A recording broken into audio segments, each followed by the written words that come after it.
Return now to our story on the 107-year-old man holed up in his bedroom with a gun. Now, the SWAT team has already gathered outside his home in Arkansas. Andrea Isom is back now with the dramatic conclusion. Andrea?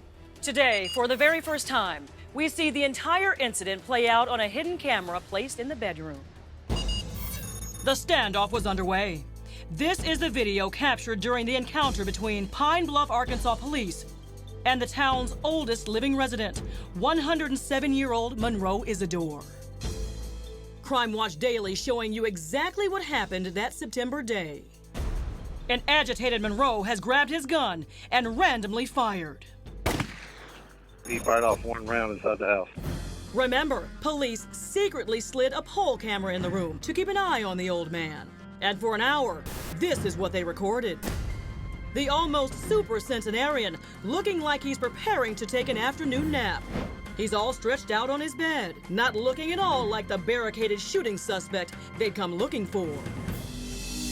Obviously, he was confused. There was something going on with him. Paula Aguilar is Mr. Isidore's daughter. He was upset. The lady that was with him called the police and said that he had waved a gun, and they called the police out. So someone inside the home with your dad called the police and said there was an incident. Well, I don't know if she was actually inside. From my understanding, she went to take him to his new apartment. That's right. Grandpa was scheduled to move, and he didn't want to go to his new home, an assisted living facility. So he grabs a gun, a .357 Magnum, purchased only a month before, locks himself in his bedroom, and fires off a few rounds. He tells the people, if you all try to break in here again, I'm going to shoot. He thinks he's being robbed. Based on police reports, here's how the entire ordeal went down. At 4:59 p.m., the SWAT team arrives. Cops have the house surrounded, and a negotiator is pleading with Mr. Isidore to give up his gun and come outside. Someone reminds police the 107-year-old man is hard of hearing and legally blind. He's in the room, he's on the bed. This is him firing the shot, and clearly he's not aiming at anybody. The police could see this. They know he's not a threat. Police know that he has hearing problems. 6 p.m. At this point, we're an hour into the standoff. Police have evacuated the neighbors and moved them down the street and out of harm's way. The SWAT captain's devising a plan, hoping for a peaceful ending. On the video, they see Mr. Monroe Isidore still reclining in his bed. So far, he's still not responding to their pleas to surrender.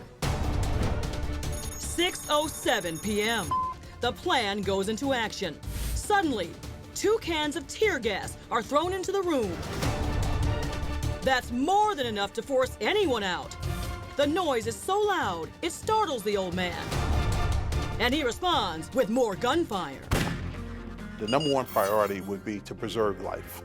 Retired SWAT officer Giles Shipp has worked on SWAT teams for more than 30 years in Edison, New Jersey's police department. He's an expert on SWAT policies and procedures. The best thing about this particular scenario, you really had time on your side. 6:08 p.m. What happens next sparks outrage around the world. Just seconds after the tear gas, police toss in another diversion device. An explosive flashbang. And then they burst through the door. Now, here's where Crime Watch Daily must stop the video. It's too much, too graphic for TV. When the old man shoots, this time the cops are right in the room, and they fire back. Not once, but 8 times.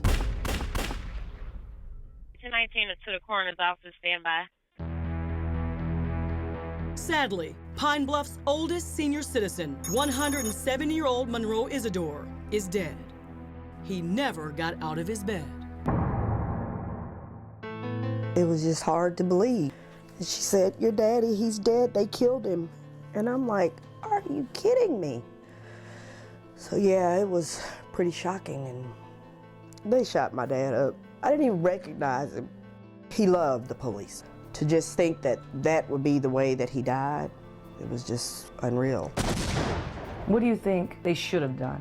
I think they should have waited. They didn't give my dad enough time. He was a well-known citizen. Why rush in to kill him? You would have thought he had 100 hostages, but he was a 107-year-old man that was in the house by himself. If that was your dad inside, would you have given your dad more time? So what was the rush? According to the police reports and depositions, the standoff lasted 70 minutes from the time the SWAT team arrived. Famed civil attorney Benjamin Crump represents the family of Monroe Isidore. Why did you have to go and make this breach so quickly, setting up a life or death situation to where you had to shoot this man 8 times? He's 107 years old, for God's sake. If you leave him alone, he'll fall asleep. In reviewing police interviews and depositions, Crime Watch Daily has uncovered what may have escalated the ordeal. It's this moment captured on police video. According to the chief who was overseeing the SWAT team that day, police thought Monroe Isidore was reloading his gun. I watched the video several times, and at the end, I still continue to come out with the same conclusion. What would be the downside in waiting and trying to get someone who knew this gentleman to negotiate a surrender? Police say they had no choice but to shoot Mr. Isidore because he shot at them first.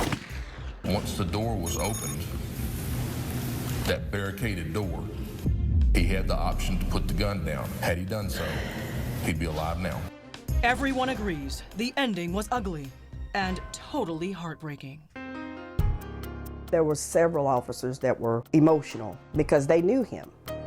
It has affected some of our officers. Couldn't you guys have just gone in there and tackled him to the ground and we wouldn't be here today? It's easy to be the Monday morning quarterback.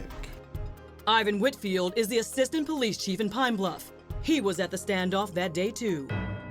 Our SWAT team, I'm just estimating, probably have gone on 100 or more entries into a house to get somebody out, and they never had to shoot someone.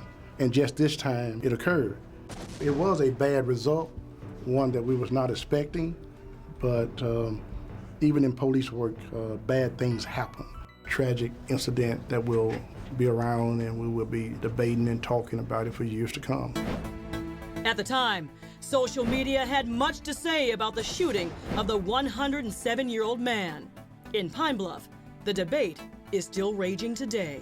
Sir, when I say the name Monroe Isidore to you, It's a sad thing. I remember watching it on the news, hearing about it on the news, and I thought, man, what is the world coming to? Could have used a taser or anything like that instead of just kicking the door and opening a fire on the old man. We probably could have waited a little longer.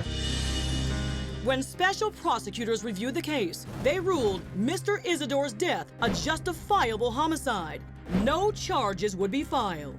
Prosecutor Jason Barrett turned down our request for an interview, but he told Crime Watch Daily, the situation is tragic, but Mr. Isidore brought this trouble upon himself. how do you seek justice? In honoring the life of Monroe Isidore, I think we have to send a clear message that this will not be tolerated.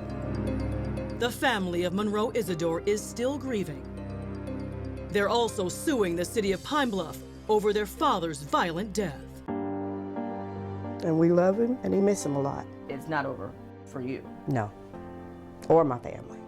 Until justice is served, that they can admit that there was some wrongdoing, then we'll feel like justice is served.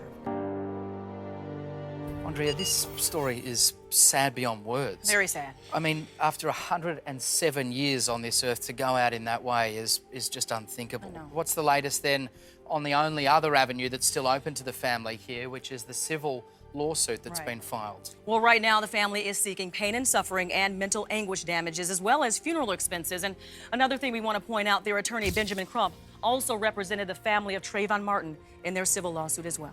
You can be certain then, I'm pretty sure, that this is not the last we'll hear of this case. Thanks for the update there, Andrea. Now, we want to hear from you on this very controversial case. Were the cops justified in going in so aggressively after Monroe, or did they act too quickly?